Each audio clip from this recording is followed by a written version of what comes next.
just like Diddy, Epstein didn't do nothing. He didn't do nothing. And I'm sure that's probably not public information yet, but who's the person that's number one on that invitation list? Leonardo DiCaprio. And I can get on that list, yes, right? Yes, without a doubt, you are invited. That is so generous of you. Cheers to that. See you at the White Park. The internet doesn't ease into anything anymore. It doesn't build slowly. It doesn't wait for clarity. It hits all at once. One moment, everything feels normal, and the next, a name is everywhere. Screens flooded, opinions forming, people speaking like they already know the full story. And this time, that name was Leonardo DiCaprio. But here's what made this moment different. It wasn't about a new movie. It wasn't about an award. It wasn't even about something he said. It was about documents. Old, serious, controversial documents connected to Jeffrey Epstein that started circulating again. And the second people thought they saw something familiar, something recognizable, everything exploded. Then came Candace Owens, and she didn't just react, she went off. Not quietly, not carefully, but directly, emotionally, and in a way that instantly pulled even more attention into an already intense situation. There you have it, you guys. That is transparency. That's transparency. I mean, I don't know what more you want from your government. Do you feel like they're laughing at us? I feel like they're laughing at us. We are definitely in clown world. I'm not a huge Elon Musk fan because I think he plays a role in the coming AI system of controlling global affairs. But he did nail it with this clown meme tweet. I will say that. We will release the Epstein list. We just need more time. The Epstein list is on my desk. There is no Epstein list. Interestingly enough, though, I was contacted by someone, a certain someone. For those of you who enjoyed my Brigitte series, Xavier Poussard has been working quite diligently over the last couple of years, not just on the story of Brigitte Macron and this weird ring that happened in France, but also that investigation brought him to Jeffrey Epstein. Because Jeffrey Epstein, as Ghislaine Maxwell, she was French as well, Mossad, and the investigation of Brigitte brought him to Jeffrey Epstein, and he said to me, Candace, would you want to do a series on Epstein? He asked me this about 2 months ago. And what I heard was, would you like to die? Would you like to die? Because that's kind of where, do you want to play a game sort of a thing? And maybe where our government, with all of their resources, is failing, I don't know, maybe it will be up to us. So what can I say, guys? Stay tuned. The DOJ may be releasing the list of Jeffrey Epstein's clients. Will that really happen? It's sitting on my desk right now to review. We have flight logs, we have information, names, that will come out. But there's a general frustration with accountability. We take it halfway, we don't take it home. And I really believe that now with Cash and Pam, there will be accountability. Okay, so now what I'm gonna do is I'm gonna take out my little Men in Black tool, and just wipe your memory real quick. Phew. Phew. She didn't say any of that. Phew. Sorry. The FBI looks at the circumstances surrounding the death of Jeffrey Epstein. According to the report, this systematic review revealed no incriminating client list. So what happened to the Epstein client list that the Attorney General said she had on her desk? Well, I think if you go back and look at what the Attorney General said in that interview, which was on your network on Fox News. I've got the quote. Go Sean ahead. Roberts said, DOJ may be releasing the list of Jeffrey Epstein's clients. Will that really happen? And she said, it's sitting on my desk right now to review. Yes, she was saying the entirety of all of the paperwork, all of the paper in relation to Jeffrey Epstein's crimes. That's what the Attorney General was referring to, and I'll let her speak for that. Because for her, this wasn't just about one actor's name showing up in a conversation. It was about something bigger, something deeper, something that, in her view, the public keeps missing over and over again. But to understand why her reaction hits so hard, you have to understand the people at the center of it. Leonardo DiCaprio isn't just another celebrity. He's been in the spotlight for decades, from a young actor trying to prove himself to becoming one of the most recognized faces in Hollywood. His journey has always been under a microscope. People have watched him grow, evolve, succeed, and sometimes even stumble. But through it all, one thing stayed consistent. His name carried weight. He built a reputation not just through acting, but through the image he maintained, private, controlled, and carefully distanced from controversy.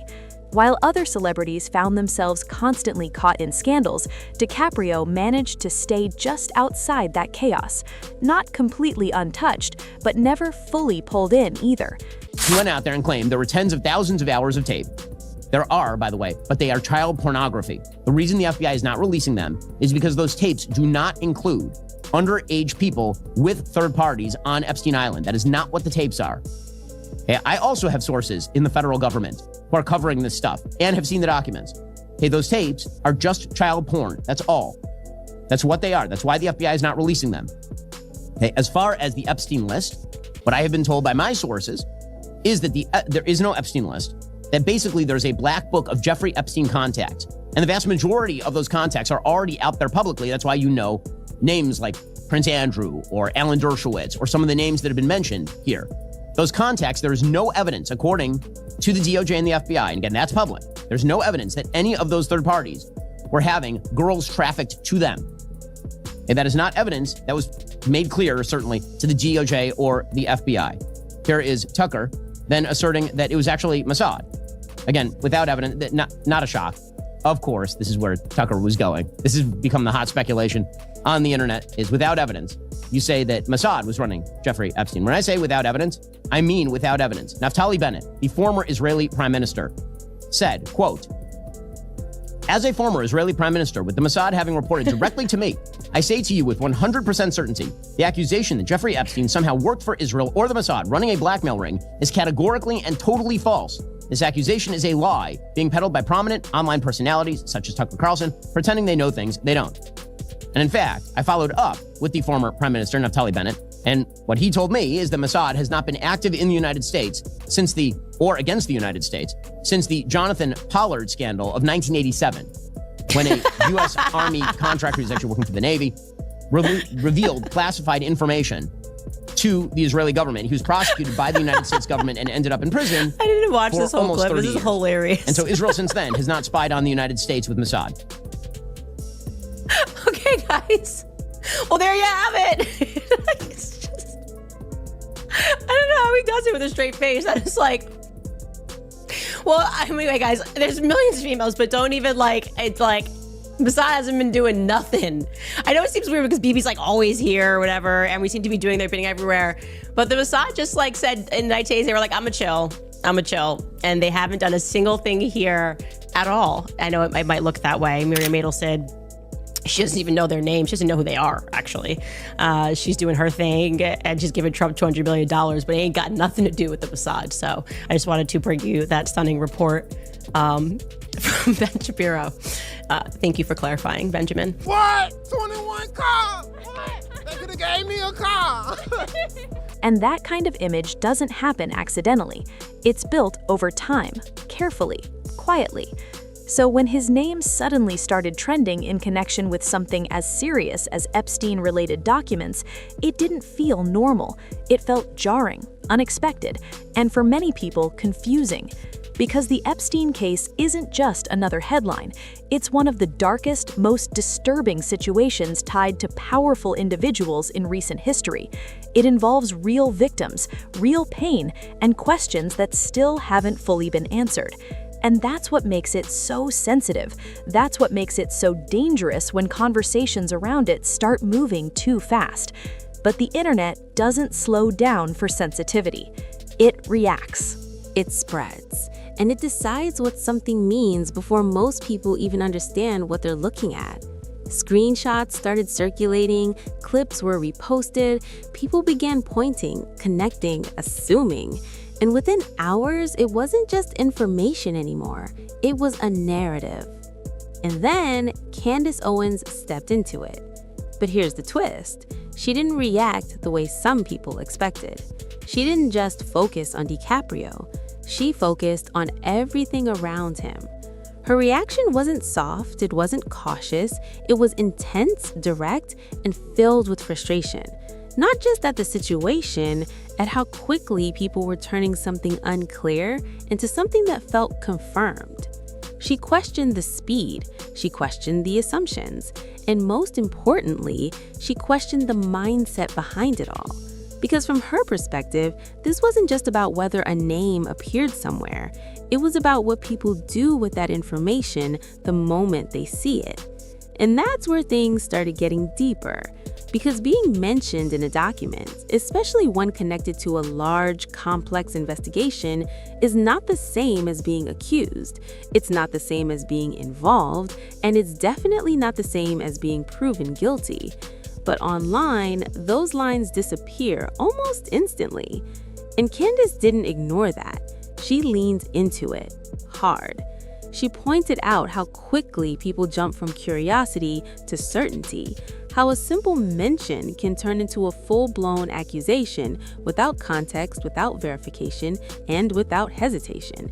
And she didn't hold back when she said it, because in her eyes, this isn't just a one-time situation, it's a pattern, a cycle, something that keeps happening over and over again, especially when it involves celebrities. But what nobody expected was how intense her reaction would actually get. She didn't just question the narrative, she challenged the entire system that allows narratives like this to spread in the first place. Why does the public move so fast? Why do people trust viral posts more than verified information? Why does repetition feel like proof? Those were the questions she kept circling back to. And the more she spoke, the clearer it became. This wasn't just about defending someone or attacking someone. It was about control. Control of information, control of perception, and control of what people believe before they even know the full story. Because once something starts trending, it doesn't matter how it started. What matters is how it's received. And that's where everything begins to spiral. A name gets attached to a serious topic.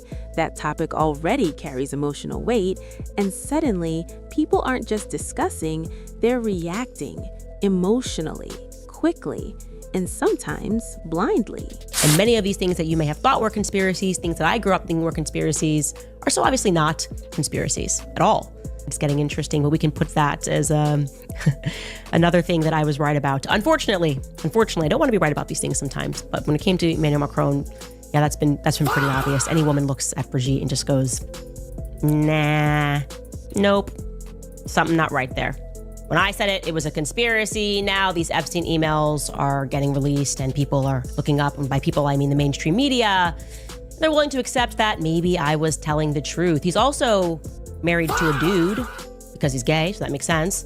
But I guess we'll wait for the next email dump before the reliably dishonest press is prepared to admit that part too. And then this text chain that is happening, they are discussing Emmanuel Macron's boyfriend. It is Epstein, and I believe in other chats, he's talking with Steve Bannon, and this says, along with some other tidbits, I was shown a photo of Macron's boyfriend. Hypocrisy. There are more emails referencing the fact that Emmanuel Macron is gay. And I think the biggest clue was that he married a dude.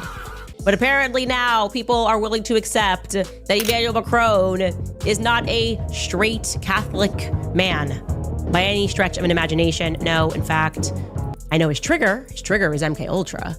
And his trigger is anybody that discusses his wife, and there's something there, okay?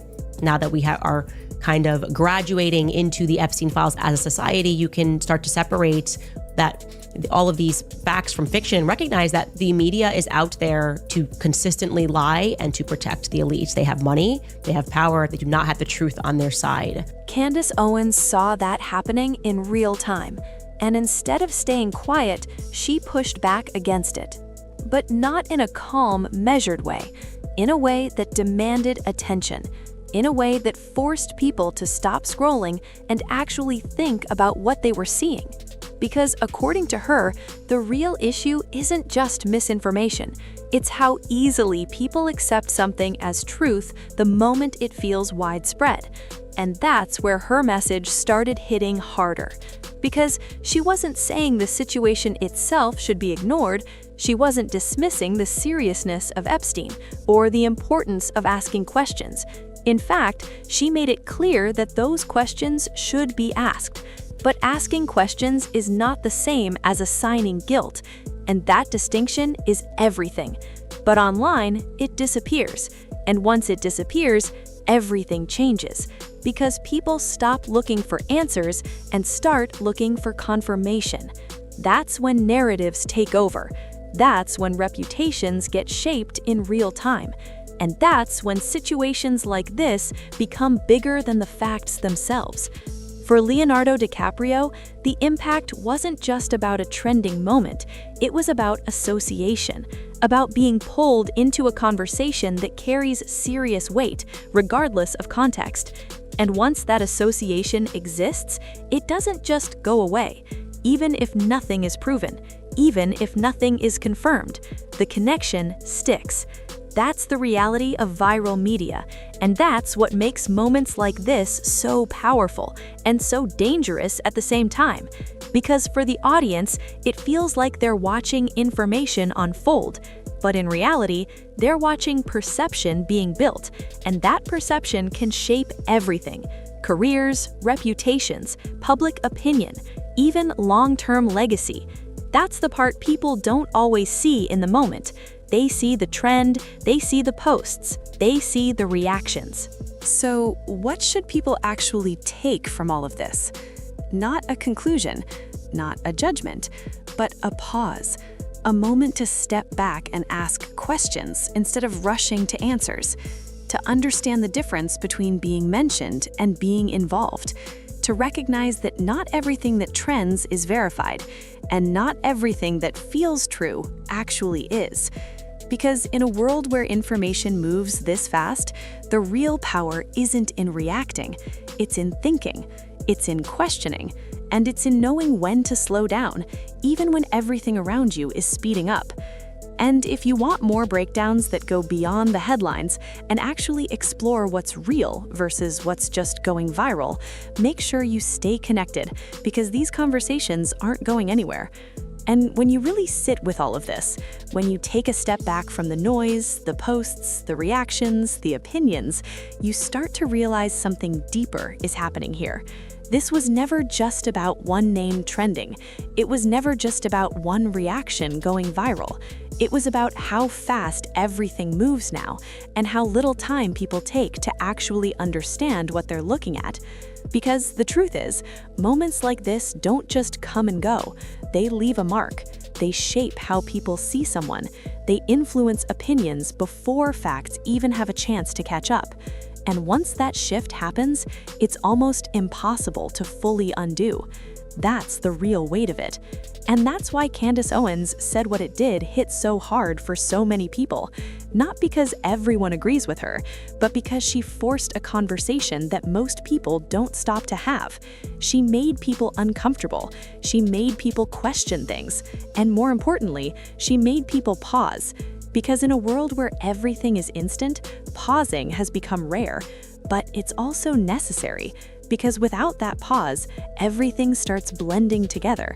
Facts, rumors, assumptions, they all start to feel the same. And once that happens, the truth gets harder and harder to find. So maybe the real takeaway here isn't about picking sides. It's not about defending someone blindly or attacking someone quickly. It's about understanding the difference between what's known and what's just being said. Because that difference, it matters more than ever. And if there's one thing you should carry with you after watching this, it's this. Don't let the internet think for you. Don't let a headline decide your opinion. And don't let repetition trick you into believing something is automatically true. Take your time, ask questions, look deeper. Because once you start doing that, you see things differently. And in moments like this, seeing clearly is everything. Now, if you made it this far, I want to hear your thoughts. Do you think people are reacting too fast in situations like this? Or do you feel like the public has a right to question everything, no matter what? Drop your opinion in the comments. I'm reading everything. And if you want more videos that break things down like this, without the noise and without the rush to judgment, make sure you hit that like button. It really helps the channel grow. Subscribe, turn on notifications, and stay locked in, because we're just getting started and there's a lot more to uncover. I'll see you in the next one.